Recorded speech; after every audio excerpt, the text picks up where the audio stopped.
Start talking, and hopefully this will be fixed by, it's fixed. Okay, great. Okay, so welcome again, and I have a few announcements, and I promise to be brief. First thing I'd like to do is introduce the board members who are here. I'm Helen Wilson, Vice President. Todd Miller, who is our program scheduler. You have him to thank for these great programs he schedules. Let's see. Any other board? Rod Parmigiano? I always get it. Sorry. Okay, anyway, he is our treasurer now, and I think, is that all? We're short. Oh, Audrey. I'm sorry, Audrey Glickman, who is our recording secretary and one of our tech people. Alex Musicant, who is a board member and our high-tech person. And I think, and thank you to Drew Porbaznik, who comes and helps out at our table. And I think that's everybody. Okay, so that was the first announcement. Second is our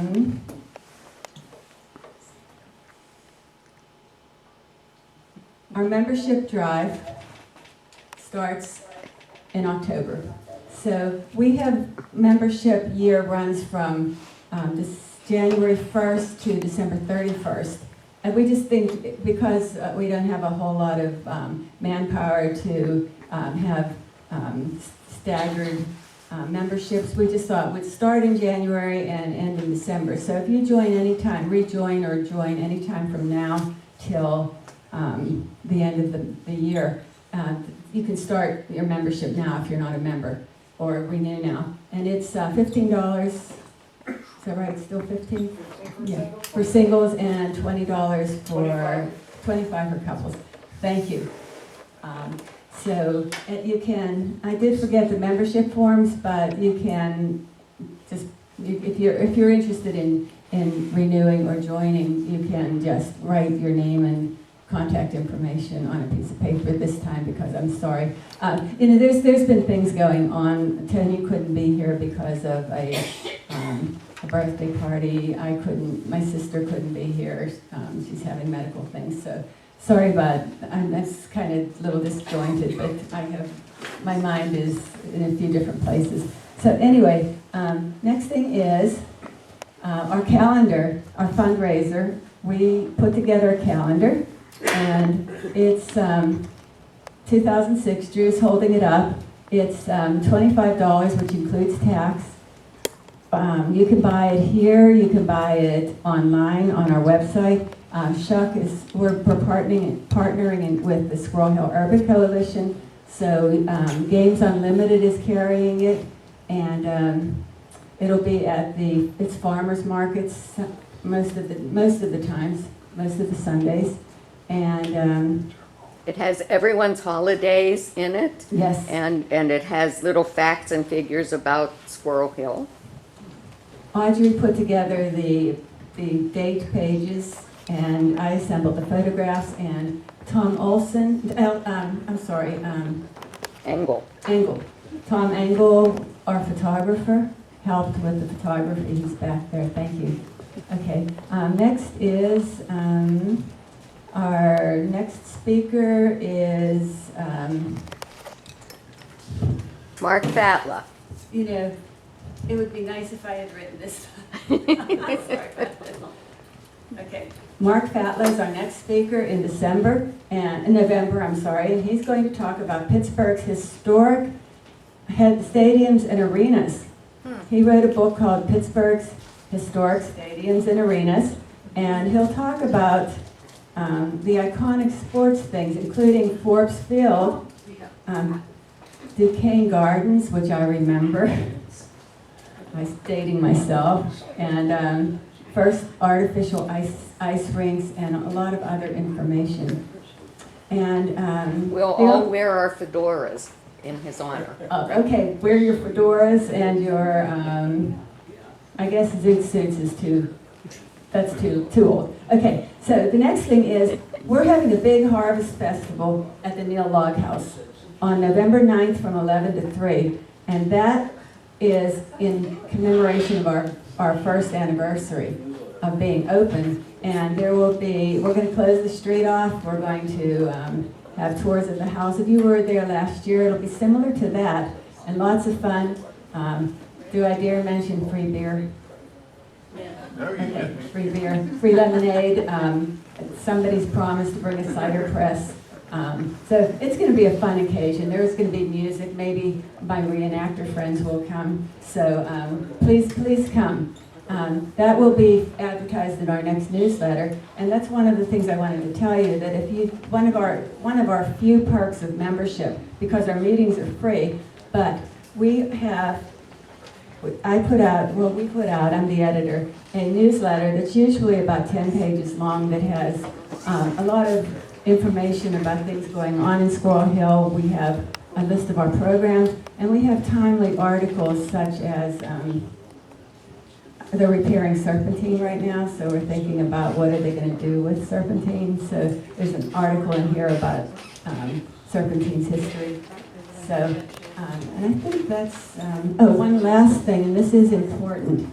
In January, we are doing a trial run of moving to the JCC. So to Levinson, same time, but we're kind of outgrowing this space, and you can see the lighting hasn't been fixed. We have to put the chairs out. With the JCC, we did a trial run, we did a dry run, and they set the chairs up for us. Their equipment is really marvelous.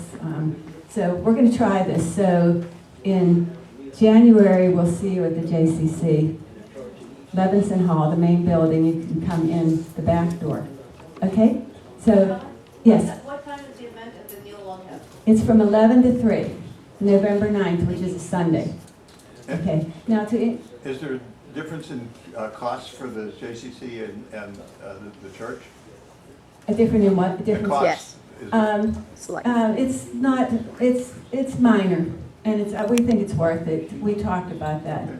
The one stopping point is that it's nice to have the parking here, but we can work it out.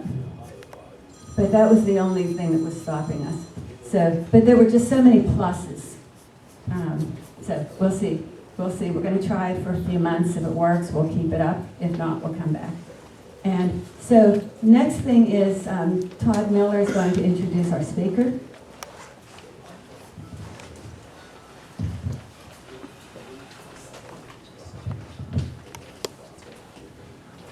Thank you, Helen, and good evening, everyone. This evening, we're delighted to have Jan Kurth as our speaker. She's the author of several books and an editor at Print, Pittsburgh's East End newspaper. I'm sure many of you subscribe to it or are familiar with it at least. And the editor of the paper, Ann Belser, is here with us tonight. So welcome again, Ann. She presented it last year, talked about history of print and of newspapering at Squirrel Hill. Now, as far as Jan is concerned, her work has appeared in many regional publications, including Next Pittsburgh, and she's the recipient of the Golden Quill Award from the Press Club of Western Pennsylvania, and also the Keystone Media Awards from the Pennsylvania News Media Association. And over the next 45 minutes or so, in the Halloween spirit, Jan will be sharing with us tales from the graves of Smithfield Cemetery. These captivating stories include a double murder, a suspicious accident, a mysterious disappearance, and sometimes eerie histories of those laid to rest in the cemetery. At this time, it's my pleasure to present Jan Kurth. Welcome, Jan.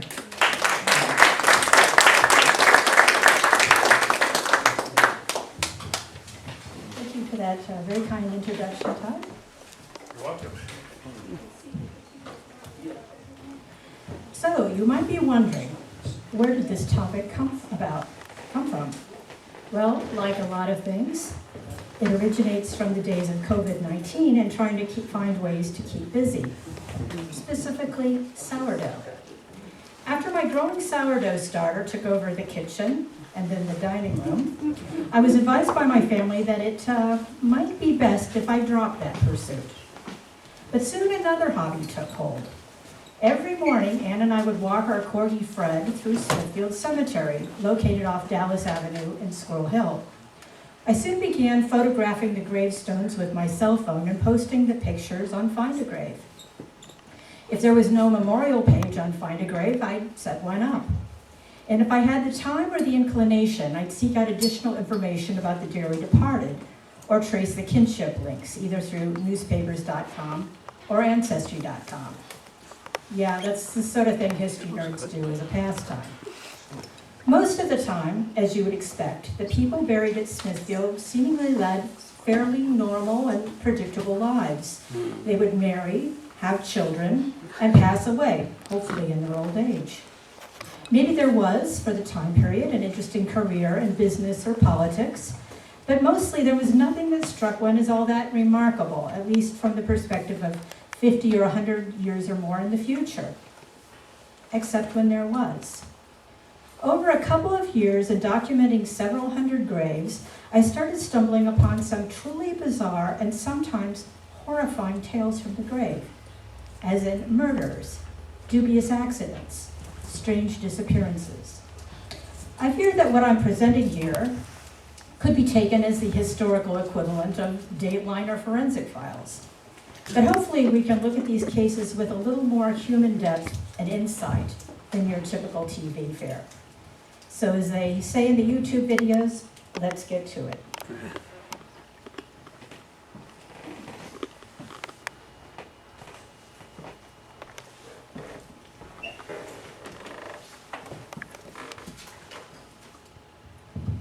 Case 1, the double murders of Katie Engel Wokuch and Jacob Engel.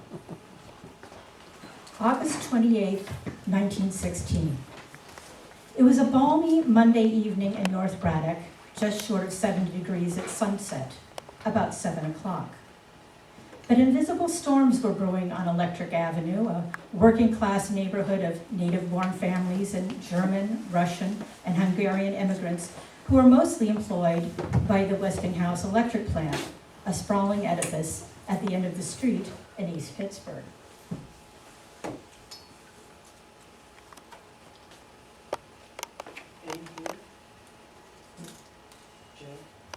Yeah, okay, that's, okay, I'm trying to flip to the next one now.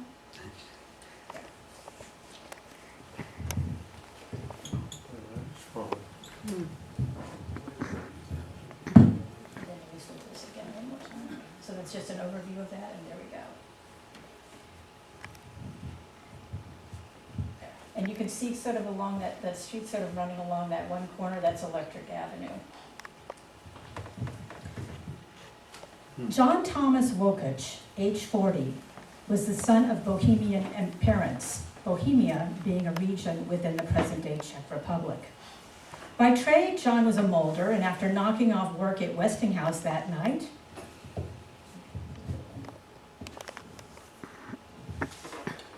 he stopped at a local saloon where he downed what was later described as, quote, a considerable amount of whiskey and beer, maybe at a joint similar to this side on the south side. This was on the south side.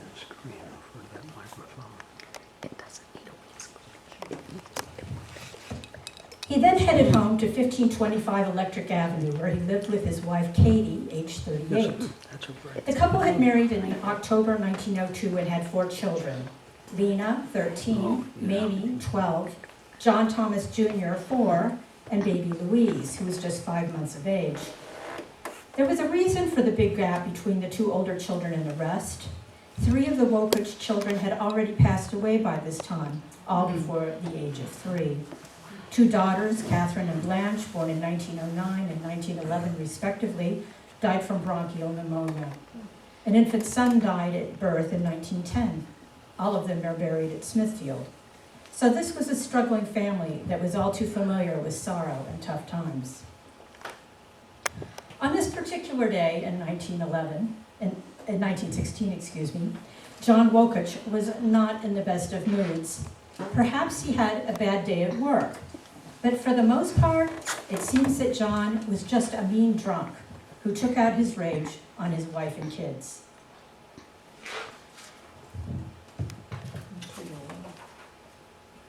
As soon as he got home that night, Katie sensed that things were turning ugly. Fearing John's verbal abuse would soon veer into physical violence, she told her 12-year-old daughter Mamie to fetch her widowed father, 64-year-old Jacob Engel, whose wife Lena, Katie's mother, had died the previous November.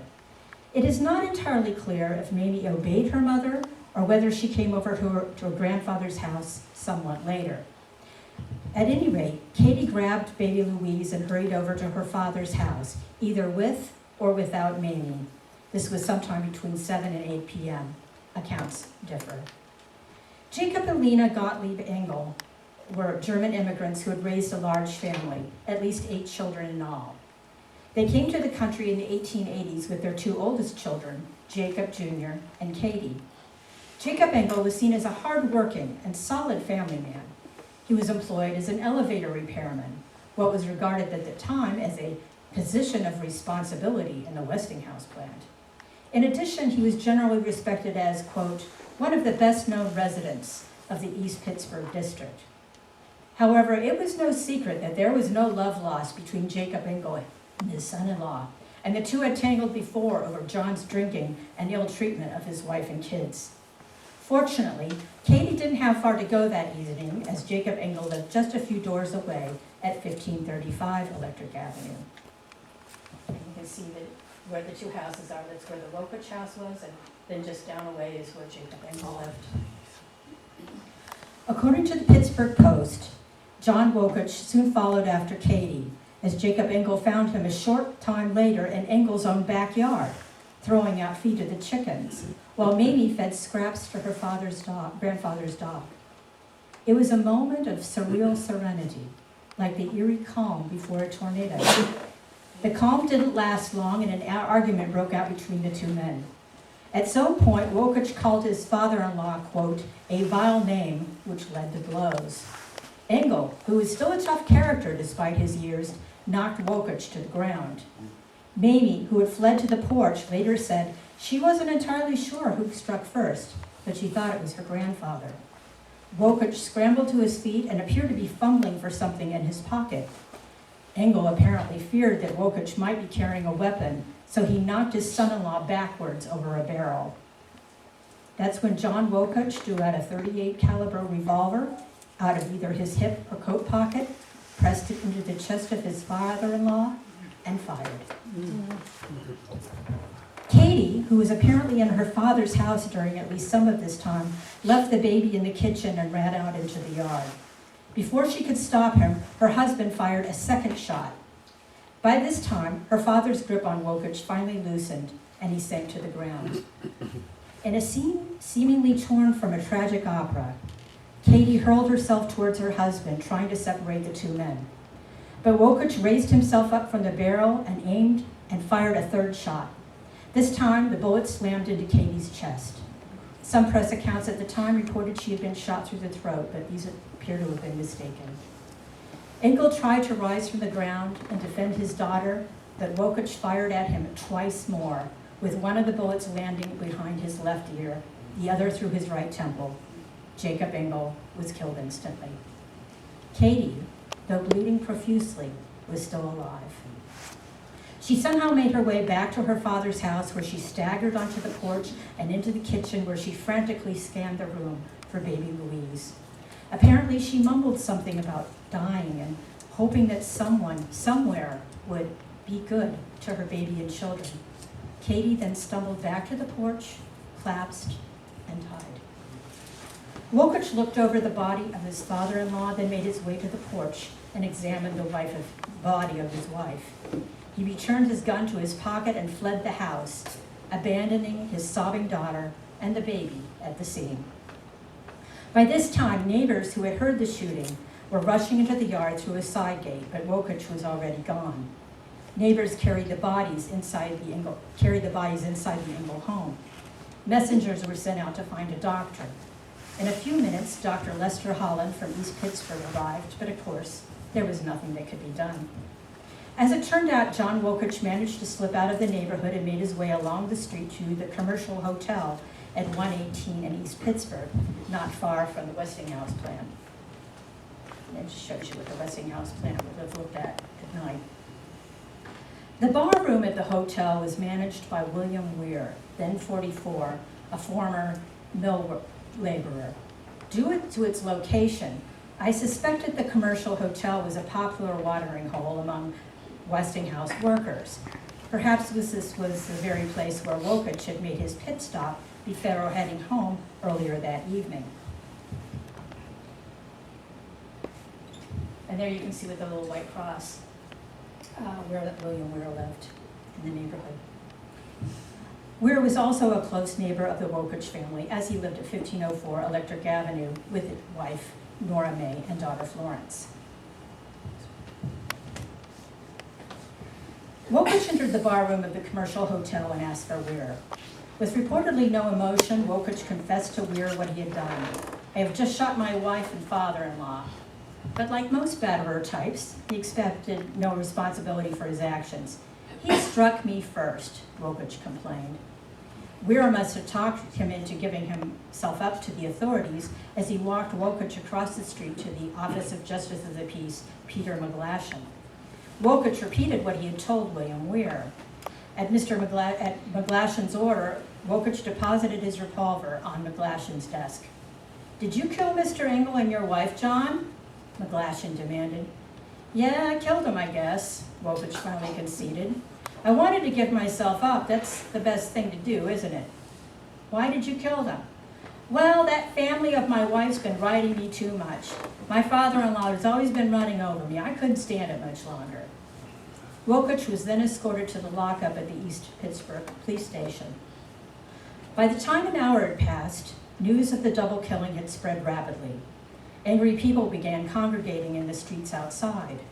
Many of the people in the crowd were loyal friends of Jacob Engel, and threats were soon made. In order to avert any possible trouble, the chief of police, Adam Sode, accompanied by 2 officers, whisked John Wokich into a waiting automobile and moved him to the Allegheny County Jail in downtown Pittsburgh. Meanwhile, back at the home of Jacob Engel, people were also milling about up front. One of them was Frederick Goranotz, age 62, who left his wife behind on the porch of their apartment at 1513 Electric Avenue. Goranotz could hardly believe the news. Pushing through the crowds, Goranotz went inside the house and made his way to the kitchen, which was filled with policemen and friends of the family. "Has my dear friend Jacob Engel and his daughter Katie been killed?" he asked. "I cannot believe it. I only left him a few minutes ago." After being informed that yes, that both Jacob and Katie were dead, Goranotz grew weak. He shuffled his way to the kitchen porch, lurched forward, and fell. Police on the scene administered first aid, and Dr. Holland rushed to the old man's side. But Goranotz was dead, apparently of a heart attack. So in a sense, Frederick Goranotz was yet another victim of this crime. And so was his wife, Julia. When she heard of her husband's sudden death, she collapsed from the shock and was reportedly in serious condition that night. Before committing John Wokich to the Allegheny County Jail, Chief Adam Sode took Wokich to the county detective office in the courthouse. There he was interrogated by the deputy sheriff and a dozen county detectives. Wokich had apparently decided to play dumb, at least in regards to his wife murder. "What made you shoot?" Chief Sode inquired. "The old man has been abusing me for a year." "Why did you kill your wife?" "I didn't kill her," Wokich now declared. His hands were reportedly clasped over his knee as he settled into his chair. Chief Sode reiterated that Katie Wokich was dead. "Well, if she is, it's the old man's fault. I don't believe she's dead. I will not believe it until I see it." Early Tuesday morning, Wokich basically repeated the same line to the district attorney, though with a bit of fudging. If she was killed, it was an accident. Funeral services were held for Katie Wokich and Jacob Engel in the yard of Jacob's home at 1535 Electric Avenue on Thursday, August 31st at 2 p.m. According to the Post-Gazette, thousands of persons had viewed their bodies since they had been brought there on the previous Tuesday. They were buried at Smithfield Cemetery the same day. Let me just flip through a couple of these. You can see here the obituary for Katie. a death certificate of death for Jacob Engel, noting that it's a gunshot. Katie's obituary, okay. Self-defense plea, okay. By now, John Wokich had obviously formulated his defense plan. The death of his father-in-law was, quote-unquote, self-defense, and the death of his wife was an accident. But on October 24th, Wokich was charged with murder. And on November 16th, he was indicted by the grand jury. Wokich went to trial on Monday, April 9th, 1917. Daughter Mamie was expected to be, quote, the Commonwealth's most important witness against her father.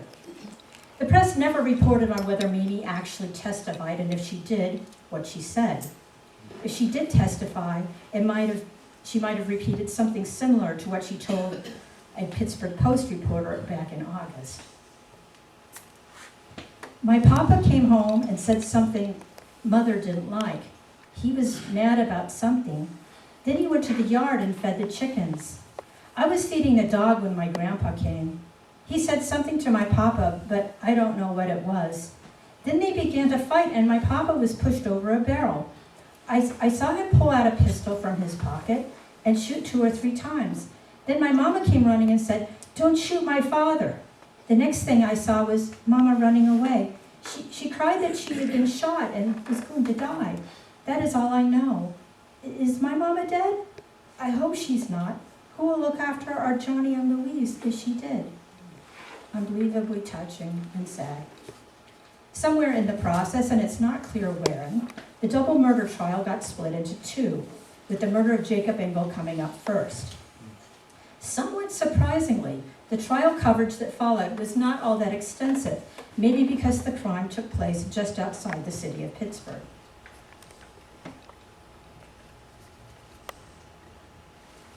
Some attention was paid when Wokich actually testified on his own behalf on Wednesday, April 11th. He now claimed that Jacob Engel had seized him by the throat and choked him, and that he had been in fear of Engel since his marriage 15 years ago.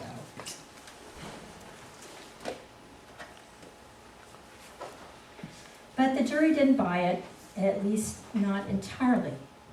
On Saturday, April 12th, the Pittsburgh Post reported that Wokich had been found guilty, but not of murder, just to a reduced charge of voluntary manslaughter in the death of Jacob Engel. Oddly, there was no press coverage at all for the May trial concerning the murder of Katie Wokich. Wokich was sentenced to Western Penitentiary of Pennsylvania on May 28, 1917.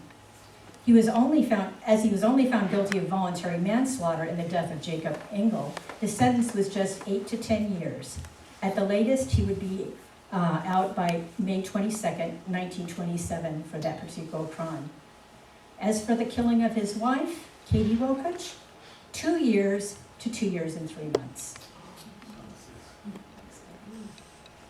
And then there was a surprise. Somehow, John Wokich managed to get himself pardoned by the State Pardon Board on December 22nd, 1925. For some inexplicable reason, the Allegheny County Commissioner of the time, James Houlihan, decided to take on this cause as a personal crusade and even testified in Harrisburg on Wokich's behalf. How or why a county commissioner became friends with an alcoholic wife-beater from North Braddock was never explained. However, Wokich once claimed he had been a member of the Millville Police Force some 9 years before the killings, so maybe there was a political connection there. Wokich then disappears from the records until his death on October 13, 1938. He is buried at Economy Cemetery in Potter Township, Beaver County. In the years that followed the arrest and imprisonment of John Wokich, the 4 Wokich children were split up and raised by various Engel relatives. Sadly, this happens all too often in situations of domestic violence and family disintegration. The eldest child, Lena Emma Engel Roche, was raised by her mother's sister, Sophie Engel, in their grandfather's house on Electric Avenue.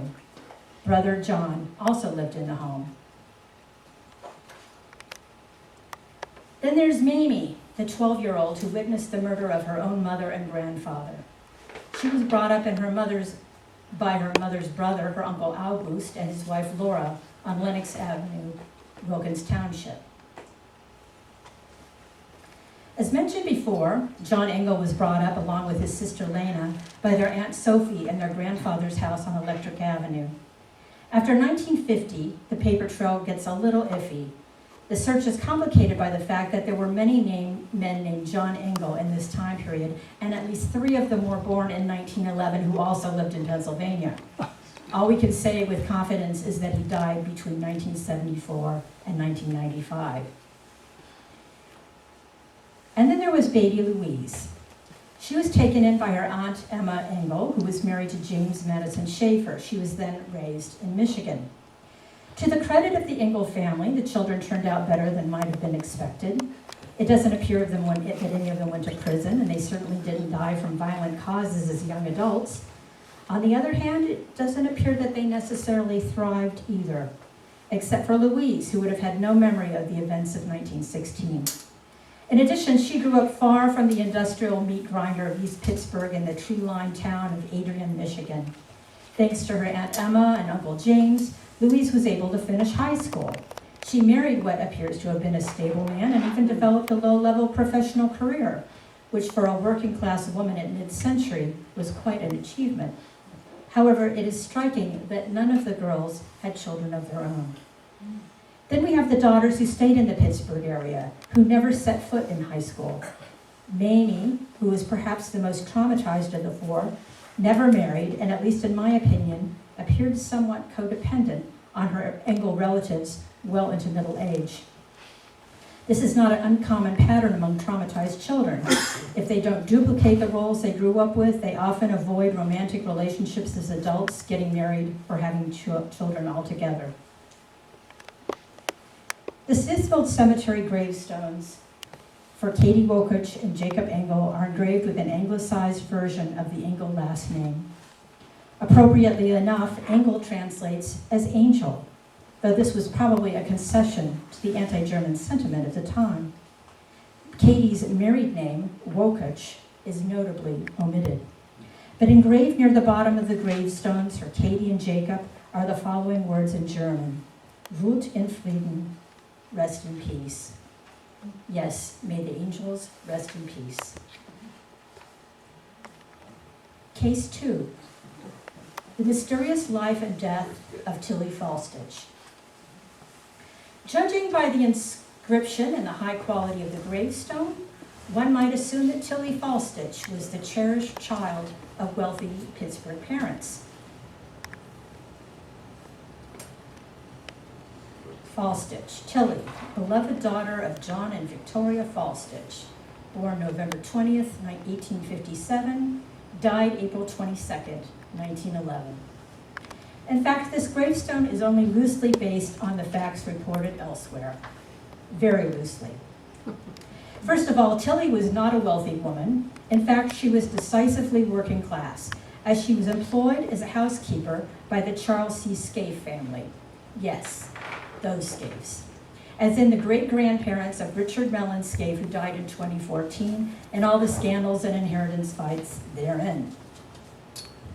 In addition, at least according to the certificate of death, Tilly was not born in Pittsburgh, but in Kentucky, from a rather obscure lineage. Even more strangely, the names listed on the death certificate don't match the ones inscribed on the gravestone. Instead of posh-sounding parents like John and Victoria, we have unknown scribbled under name of father.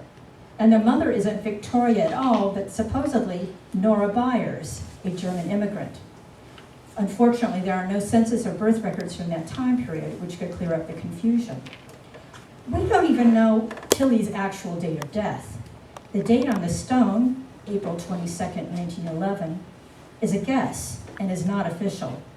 In fact, the coroner refused to determine the date of death. He simply reported that April 24th, 1911 was the day her body was found. Apparently, he was unable or unwilling to pinpoint anything more specific than that. And where did Tilly Falstich die? The location was the Scaife's opulent summer home in Sewickley Heights, known as Woodmont.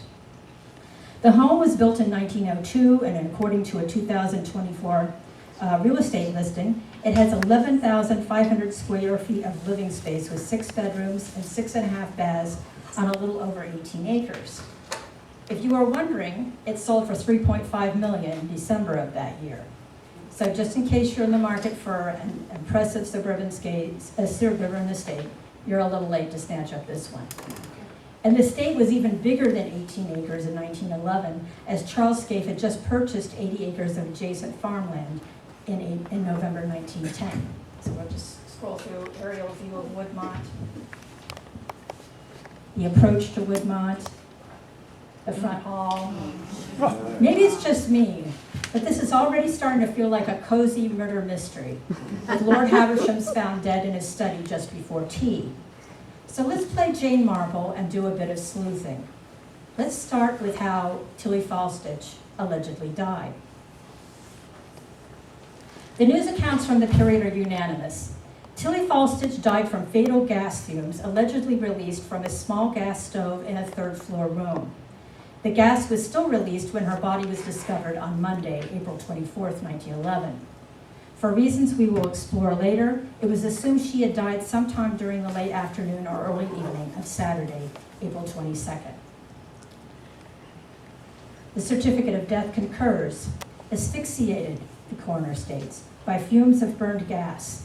The death was ruled accidental and of sudden duration, or so we are assured. So what can be pieced together as to what happened based on news accounts and their other sources? Let's start by immersing ourselves in the world of Pittsburgh's wealthy elite, namely the lives of Charles Cook Scaife Sr. and his wife, the former Priscilla Marie Werner. Charles and Priscilla would have been 65, 66 years of age at the time of Tilly's death. Charles Cook Scaife was born into great wealth, having already inherited a tidy fortune through his father, William Borrett Scaife. William, in turn, had also been blessed with a head start through his father, Geoffrey, who had started a Pittsburgh-based company manufacturing sponge buckets for the artillery during the War of 1812. As the oldest son, William inherited Geoffrey's business at age 26 and expanded into the production of tin, iron, and copper products for the burgeoning steamboat industry. William was soon not just equipping steamboats, but building them. Like his father, he was quick to capitalize on money-making opportunities during the Civil War by supplying sponge and tar buckets for the arsenal and lifeboats, life preservers, steel chimneys, equipment for iron gunboats, oil stills, and iron barrels for the Union Army. After serving with Company C of the 15th Pennsylvania Volunteer Militia, Charles Cook Scaife entered the family business. After his father William died, Charles eventually took over after buying out his two brothers. The company's manufacturing base continued to expand under Charles' leadership, taking on the production of ice and milk cans, water pressure filters, copper pipes, plate ironworks, and the construction of iron bridges.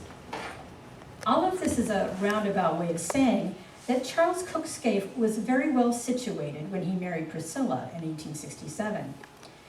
Charles and Priscilla went on to have 4 children: James Werner Scaife, William Borrett Scaife, Charles Cook Scaife Jr., and Anna Werner Scaife Ricketson. By the early 1900s, if not before, the Scaife family could be safely considered as old money, at least by Pittsburgh standards, and full-fledged members of the city's upper crust. As to what the Scaifes were like as people and employers, it's hard to say much that's definitive. I can't find any accounts about or even photographs of Priscilla, but based on the gossip in the society pages, it's safe to say she was a pretty standard upper-class matron of that time. Charles was described by grandson J. Werner Scaife in an article for the Western Pennsylvania Historical Magazine in June 1951. Charles kept a faithful diary, the grandson reported, and was not without artistic inclinations. He enjoyed painting or drawing portraits of friends and family, and these were excellent likenesses. He composed humorous and sentimental poetry for birthdays and anniversaries. He was intrigued by technology and innovation and recorded many original ideas for invention. But like Andrew Carnegie and Henry Clay Frick, Charles Cook Scaife was fundamentally a man of his class. As his grandson concedes, grandfather gives vivid descriptions of the railroad riots of 1877 and the financial panic of the following year. He was horrified when Jones and Laughlin increased the pay of common labor to $1.50 a day. In 1910, when 2 Pittsburgh bankers were sent to jail, grandfather kept them supplied with books. He was a staunch Republican. Somehow, it's difficult to imagine that such a man paid his household staff all that well, or supplied them with pensions in their old age. And of course, this was 24 years before the passage of Social Security, which, at any rate, exempted domestic workers. Tilly Falstich normally toiled at the family's in-town, or winter mansion, at 1116 Western Avenue on the north side. It was called Wilverchan, now demolished. The name was derived from the names of Charles and Priscilla's 4 children. The first 3 letters from William, W-I-L, the first 3 letters from Werner, V-E-R, and the first 2 letters from Charles, C-H, and Anna, A-N.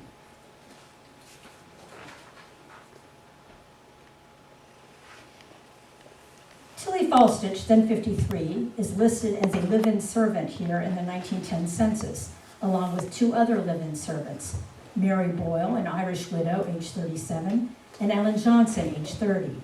It was a full house with all 3 sons still remaining in the house, though they ranged in age from 35 to 41, along with son William's wife, Sally Hill Scaife, and Priscilla's adult nephew, William Warner. Fortunately for the help, at least daughter Anna was already married off and living elsewhere.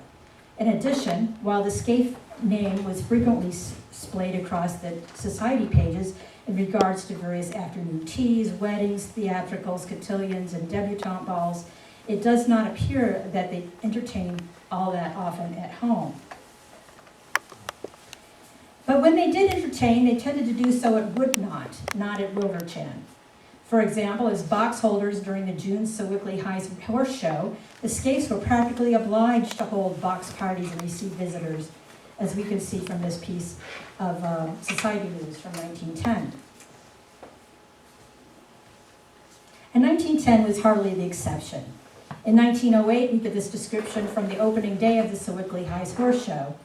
According to the Pittsburgh Post, quote, Mrs. C.C. Scaife, gowned in all black net and a black hat, was hostess of one of the box parties with several guests. With her was Mrs. John Ricketson, daughter Anna, in a pink linen embroidered princess gown with yoke of filet lace. Her white Neapolitan hat was trimmed in pink roses. Perhaps it's not surprising that for the Scaifes, the summer season didn't necessarily end with the summer. At least in 1910, they didn't leave Woodmont for the north side until well into November. Frankly, the intense social world must have been exhausting and isolating for their staff, especially for a woman approaching her mid-50s like Tilly Falstich.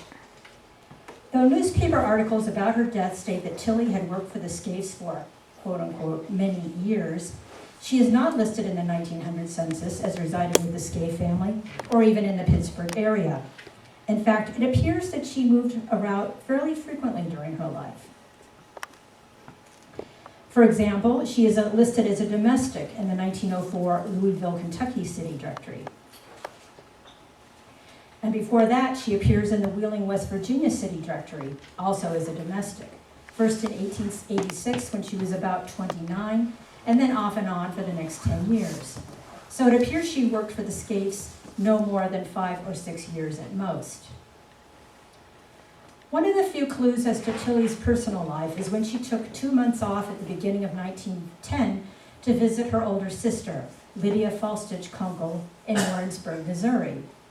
The visit may have been precipitated by the death of Lydia's husband, John Henry Kunkel, on January 9th of that year.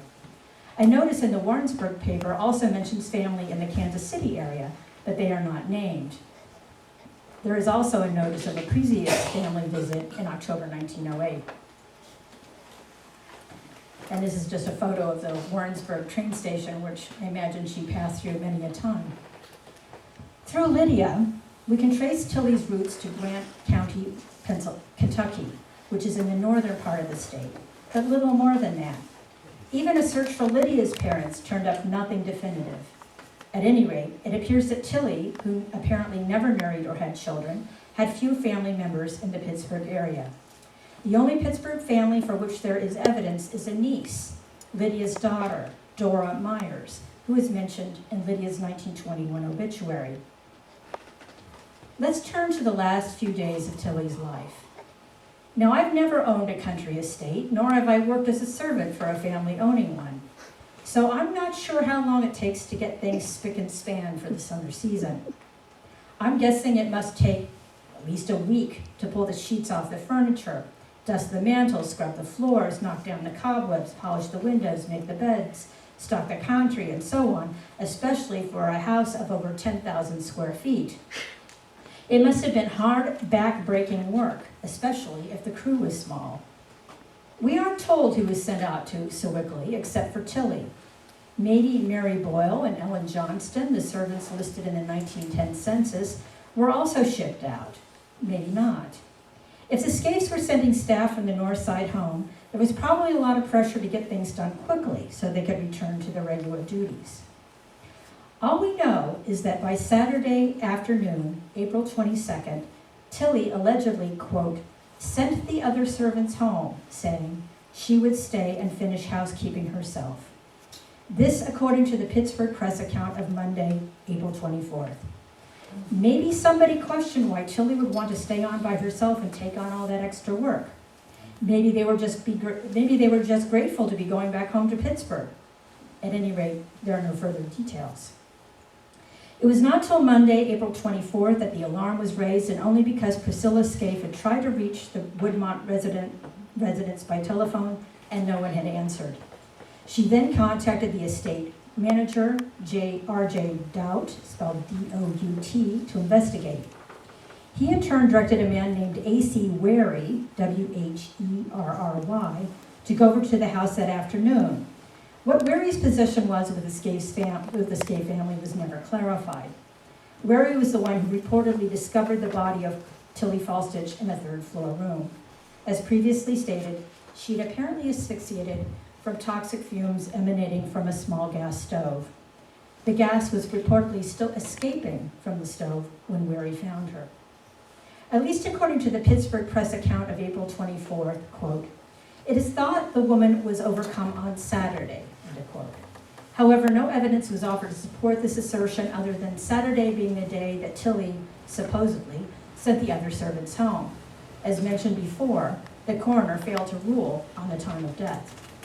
The Pittsburgh Press account mentions one other interesting detail, that, quote, the body was removed to her home, number 2171 Wiley Avenue. So unless there was some misunderstanding, which is always possible, it appears that as of August 1911, Tillie no longer lived at Wilverchan. But a little digging reveals that Tillie was hardly being rewarded with the dignity of her own home after years of faithful service. In fact, if the press was correct, it seems that Tillie was doubling up with her niece, the Dora Myers we mentioned earlier, that is the daughter of Tillie's sister Lydia, along with Dora's husband, an office clerk, and their 5 children. I think we're correct in assuming that 2171 Wiley Avenue was far less spacious in terms of square footage than Wilverchan and far more crowded with occupants. How or why Tillie apparently moved out of the Scaife home and whose initiative is not explained. But one cannot help but read between the lines that Tillie was being eased out of the Scaife household, possibly into semi-retirement. Plus, she was now the extra burden, the aging spinster aunt in the Myers household. At least it likely felt that way. Tillie Falstich was buried at Smithfield Cemetery the very next day on Tuesday, April 25th, 1911. There was no obituary, no mention of surviving loved ones or a funeral service. And it appears there was no hint of a brewing scandal or any impropriety, at least any that appeared in the papers. Who knows what was whispered behind closed doors? Tilly's tragic death put no crimp in the Scaife family's plans, though. On Thursday, April 27th, they announced they would be returning to Woodmont for the summer season at the beginning of the week. This just 2 days after Tilly's funeral. So what can we make of Tilly's tragic death, apparently alone in a sprawling country home? Maybe it truly was a horrible accident caused by a faulty gas stove. But with all respect to Tilly, there is a lot here that, at least to me, suggests that other scenarios may be possible. We have a woman in her 50s, seemingly now crammed in with her niece's family in the Hill District. She's working long, hard hours as a housekeeper for what was most likely a demanding and entitled family, living off low wages with little in savings and perhaps being pushed into semi-retirement.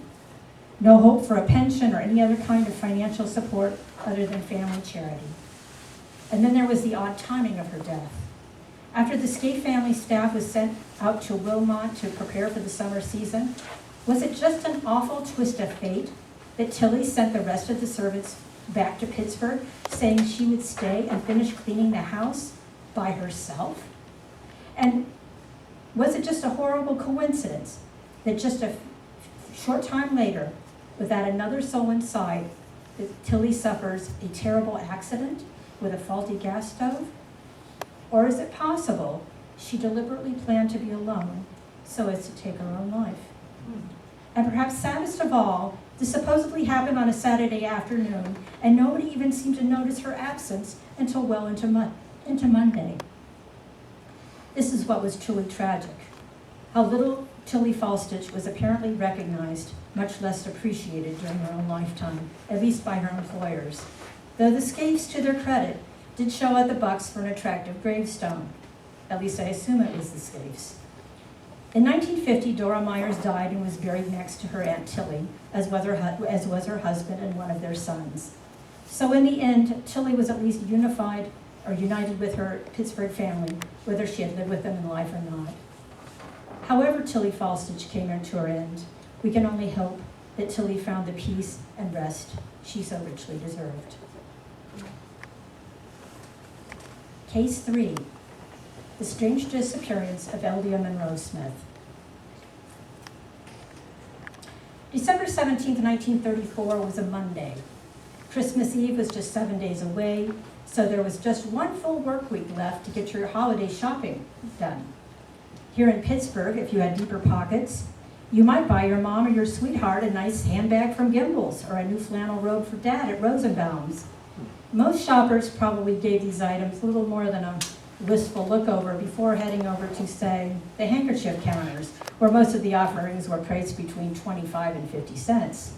All these ads appear on the 17th.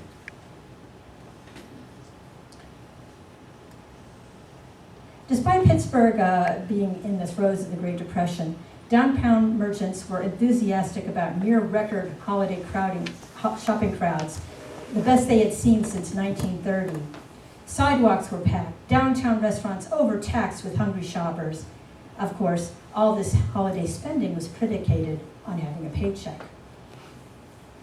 In this respect, 19-year-old Eldia Monroe Smith was lucky. Unlike a lot of young people at the time, he had secured gainful employment, a job as a radio repairman. Maybe it didn't pay much, but every penny helped when it came to the family budget. We don't know the name of the radio shop or the street address, but the business was reportedly located somewhere in the downtown area. The closest city directory we have for businesses, time-wise, is from 1929, but you can see the wide variety of radio-related businesses that are highlighted in the boxes. So we can't even make an educated guess as to where Eldia might have been employed. And we'll just flip through a couple of photos to give you a taste of 1930s downtown Pittsburgh. When Eldia left work that Monday evening, December 17th, it would have been cloudy, but not too cold, with temperatures in the 40s. The downtown would have been jammed with streetcars, pedestrians, and general holiday cheer, as Eldia presumably made his way back to the family home at 2702 Charles Street. now just a parking lot, in the Perry South neighborhood on the north side. Perhaps Eldia decided to linger for a time downtown, see some friends, or shop for a few Christmas gifts. We simply don't know. If Eldia had in fact started for home, he would have had several options for crossing the Allegheny River. The most obvious choices, at least to me, are what we now call the Three Sisters. The 6th Street Bridge, the Roberto Clemente, the 7th Street Bridge, the Andy Warhol, and the 9th Street Bridge, the Rachel Carson. All these bridges in their current structural form date between 1926 and 1928. So, I'll just flip through a couple of bridge pictures here so you kind of get a sense of what they looked like back then. And we'll stop it there. Okay. Note that at the time, all these bridges included electric rail service. That's the dotted line going down the middle of the bridge. And the area on the north side of the bridge would have included rail yards and light industrial commercial development. So this is not exactly a remote or deserted area. If Eldia had made it safely across one of these 3 bridges, he still would have had quite a way to get home, over a mile. But once again, the area was well populated with homes and businesses. And then you kind of see where the Perry South neighborhood was. And one more, and that's where the Smith home was. However, it's distinctly possible that Eldia was never anywhere near the Three Sisters bridges. Maybe he took off in a totally different direction out of downtown. Perhaps he passed over another bridge entirely, even one crossing the Monongahela. It's simply impossible to say with any certainty, particularly after the passage of 90 years. All we know for certain is that Eldia Monroe Smith never made it home. Despite all the busyness of the streets, all the potential witnesses rushing about, whether on foot or by streetcar or automobile, he simply vanished. So what else do we know about Eldia? He was born on May 15th, 1915, the son of Charles Monroe Smith, an ironworker, and the former Daisy Bell Hayes, a West Virginia girl by birth. The parents were married in 1913. Eldia was their first child. He was followed by a brother, Paul Carlton Smith, in 1916, and then by a sister, Helen Catherine Smith, in 1918. Sometime in the late 1920s, the family moved to Pittsburgh from Philadelphia. As of the 1930 census, the Smith family was living in a rental at 1416 Vicroy Street in the Old First Ward. At least at the time, the father was still employed. Whether he was in 1934 is unknown. At some point afterwards, the family moved to 2702 Charles Street. And that's pretty much all the information that's readily available on the life of Eldia Monroe Smith. Except that I imagine he must have been a bright and curious young man with a solid, logical, mathematical bent to work in radio repair at just 19 years of age. That next week, Christmas 1934, came and went with no sign of Eldia. Same for New Year's. Finally, on Monday morning, February 25th, 1935, over 2 months after Eldia's disappearance, the dead body of a young man was found floating in the Ohio River up in Beaver County.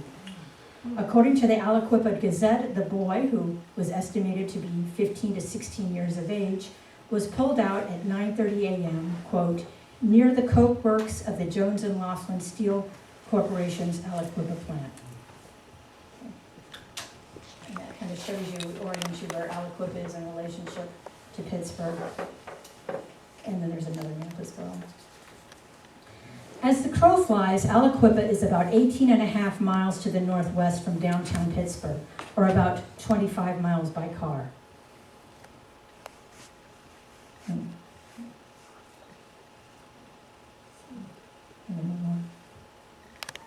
The discovery was also reported in at least 4 other newspapers besides the Aliquippa Gazette.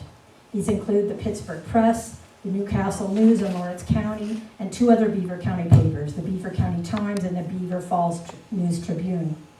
Generally speaking, the boy was described as in his mid-teens, sometimes as young as 13. According to the various accounts, the boy was fully clothed. He was dressed in a blue suede jacket with a zipper front, dark brown or black trousers, black Oxford shoes that had been repaired with half soles from a 5 and 10 cent store, a black and white belt, and long underwear. His hair was alternatively described as light or dark, and the teeth were reportedly good. The body was initially described as having been in the water, quote, for at least a week or about a month. At any rate, the remains were generally characterized as badly decomposed. The Pittsburgh Press chose to phrase it more delicately. The condition of the body indicated it had been in the water for some time. The body was taken to the Walter R. Prosser funeral home in West Aliquippa, where it was examined that afternoon by Beaver County coroner Harry C. McCarter, who initially attributed the boy's death to drowning. Since the boy had no identification on his person, the state police sent out a teletype to other police departments in the region the very next day. At first, it was suspected that the boy might be that of a missing 13-year-old boy from Youngstown, but that turned out not to be the case. On Wednesday, the body was transported to the Stephen A. O'Toole Funeral Parlor on Hazelwood Avenue in Pittsburgh, where Eldia's father, Charles, was called in to take a look. Sadly, it was Eldia. Charles Smith was able to make the identification based on the clothing and a radio coil found in one of his pockets, which seems to be a rather odd thing to have in one's pocket. So did Eldia, since I know nothing about radio construction, either from the past or the present, I first assumed that a coil was something small, like a tiny spring or a screw, something one might absent-mindedly slip into a pocket and forget. It turns out that a radio coil is a fairly bulky item, valued somewhere between 68 cents and $1.38, depending on the type. So did Eldia purchase the radio coil? Did he smuggle it out of his workplace, and why? Was he working on a radio at home? Was he going to sell it? The whole radio coil thing just chalks up as yet another oddity about this case. Eldia's father immediately had a bad feeling about the whole situation and suspected foul play. For one thing, he claimed that Eldia had $2 in his possession when he disappeared, which was now missing. That is the equivalent of roughly $47 in today's money. Also, given that Eldia was found with no identification, suggests that his billfold or wallet, if he had one, was gone. Unfortunately, I saw no confirmation as to whether Eldia normally carried a wallet. But if he did, how curious that a wallet was supposedly lost in the currents of the Ohio River, but not a radio coil. Police investigators, however, denied any allegations of criminal involvement, saying they found no such indication. They did not elaborate as to why they found no such indication. However, it should be noticed that the Pittsburgh police in this era, fresh out of Prohibition, had a reputation for being rather lax about murder investigations, with a very poor track record in solving crimes. Journalist and historian Richard Gazarek tallied up over 200 unsolved murders and bombings in the city of Pittsburgh in a five-year total, roughly in this time range. Unfortunately, the Beaver County coroner couldn't shed any light on the dispute. Though he had first attributed Eldia's death to probable drowning, he declined to do so on the official death certificate. He simply recorded that the body was, quote, so badly decomposed that you could not determine the cause of death. However, it appears now that we have a new clue. The certificate of death reports that Eldia was unemployed. Had he recently been fired from his job? Had his employer gone out of business? Perhaps Eldia was fired after the fact, after not showing up for work after a week or two. Or is it a clerical error, perhaps a miscommunication involving Allegheny and Beaver County authorities? None of the newspapers reported anything about Eldia losing his job, but we can't just dismiss this clue out of hand either. So far, it's been impossible to determine what happened, or even a likely scenario. Did Eldia somehow stumble into the river and drown in a freak accident, perhaps after a few nickel beers? Did he leap off a downtown bridge, chased by demons known only to him? Was he momentarily devastated by the loss of a job?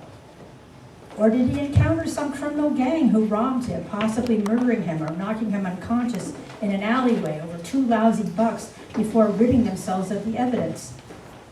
Since Eldia appeared to have been a rather slight fellow who passed for much younger than his actual years, he might have been seen as easy pickings. But one thing is notable.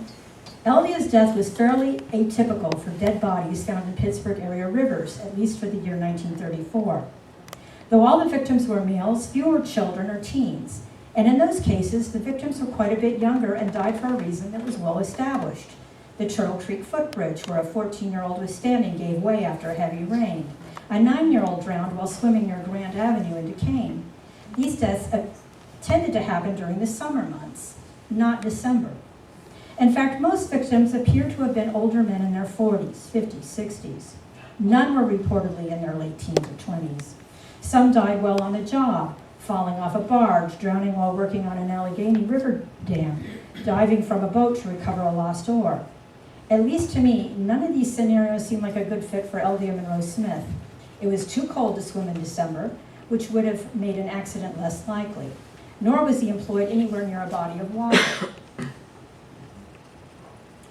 Others were suicides, but in many of these cases there was clear evidence of such.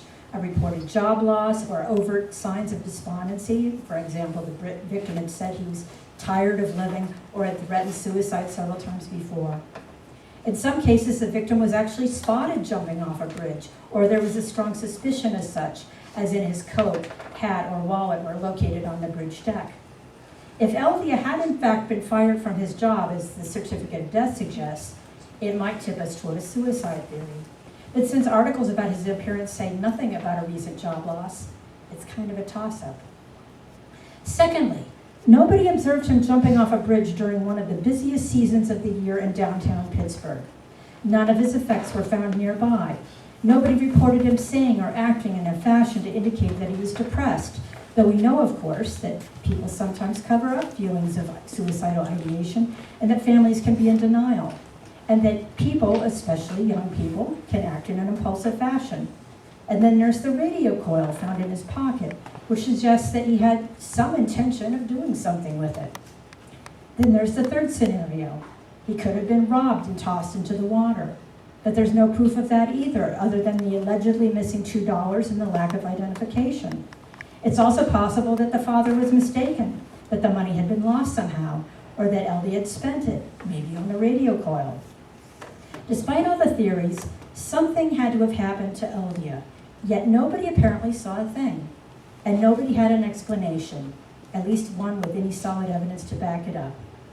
It's a mystery that will never be solved, for a life cut short way too soon. Eldia was buried at Smithfield Cemetery on February 28, 1935.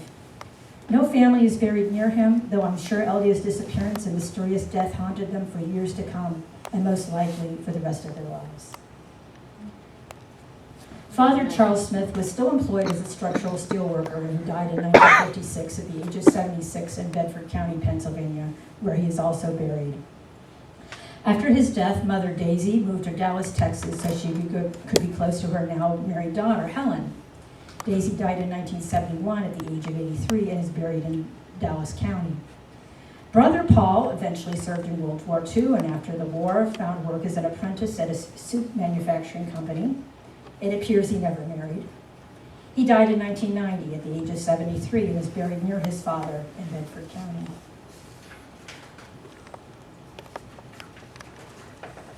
Sister Helen, who had 3 children with husband James Morris, passed away in 2013 at the age of 94. She is buried in Hopkins County, Texas. So what can we make of these 3 cases? I think it's a little dismissive to simply write off all this as sensationalism, though one can certainly choose to read it that way. But too often we treat history as a parade of great men with great power. But history is also made up by struggling working-class families out in North Braddock, by aging housekeepers toiling away for Pittsburgh's wealthy elite, by teenage boys coping however they can during the Great Depression. In one sense, these cases provide a glimpse into the lives of ordinary people and the choices they made, whether for good or for evil, or perhaps, more accurately, the choices they made to get by, or not, for another day. And by some quirk of fate, these 4 distinct human beings, Jacob, Katie, Tilly, and Eldia, with very different lives and aspirations, were laid to rest at the same burial grounds, the Smithfield East End Cemetery.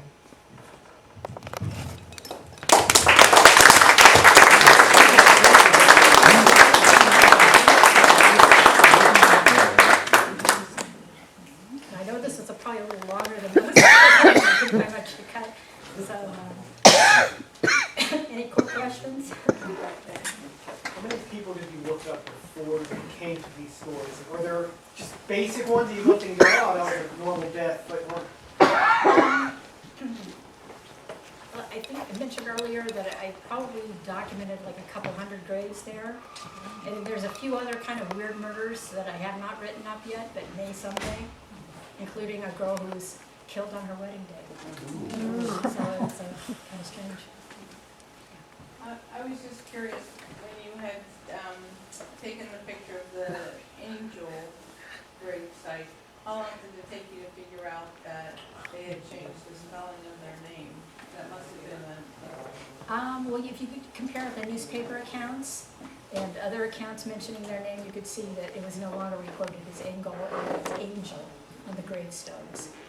So apparently, the decision was made somewhere to anglicize it and report it as Angel, rather than Engel, which would be the German. Yes, two things about falsehoods. So it was fascinating that you got press accounts of kind of an honest woman who was traveling in other towns, right? So why is that? I don't understand why that's newsworthy for the local press. That was actually very common in little small town papers. If you ever dip into newspaper.com, or they will report, Mr. and Mrs., James Smith with their daughter, Melissa, are visiting relatives in Chicago this week. They have little notices like that, which are actually kind of a nice thing if you're doing genealogy, because it can sometimes provide you with information that you may not have been able to find in official records. And then also, you tracked her in the 1910 census. Could you do, so she was already like in the 50s then. Yeah. Could you do earlier censuses? I don't believe I found her in any of the earlier censuses, although I did find her in the city directories. How did you select, Oh, go ahead. oh, I'm sorry. Go ahead. How did you select these people? What did you have to know about them besides their tombstones that enabled you or encouraged you to go forward and find out more and more and more and more, as you obviously did? I think, when I'm not sure what initially made me want to research this a little bit more. It probably differed, in different cases. I probably noticed at first that, for the Engels, that they had died the same year, which struck me as interesting. Eldia kind of haunts me because he's buried all by himself with no family around there, and that's sort of like, wow. So, sometimes I think it's almost intuitive where you think, so something feels a little funny about this one. I want to delve into this a little deeper. Did you ever pursue some that turned out not to be very interesting after you started looking into it? Well, there are other cases of murder, but there's no mystery involved with them in some cases. Okay. Now, there's no mystery involved with the Engels murders. However, it is a mystery. How did he get off? Why is the county commissioner going to bat for this guy? I mean, why are you spending political capital on this loser? Yeah. And it baffles me. Yeah.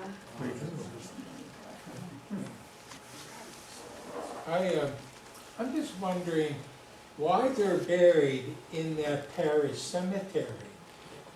The records of that cemetery are all, well, now they're owned by Homewood Cemetery, but until the church gave them to Homewood, the church has detailed records of everybody buried in that cemetery. Was there a connection between any of these people and that congregation? I mean, it wasn't a public cemetery. It was a parish cemetery. Initially it was, but at some point I think it became more of a public one. Well, it was done by the church.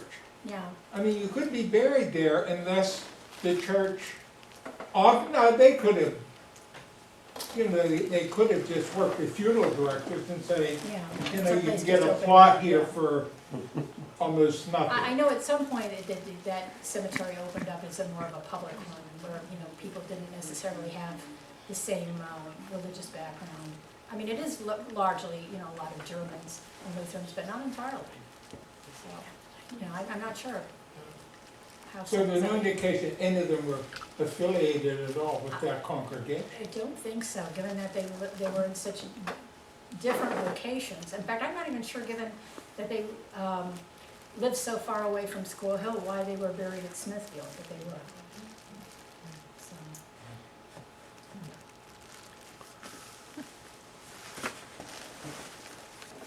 Oh, just a hint from over there that we have books to sell, and one of them is a book that just hot off the press, it literally arrived this morning, which is Tommy the Whiskey Swigging Duck.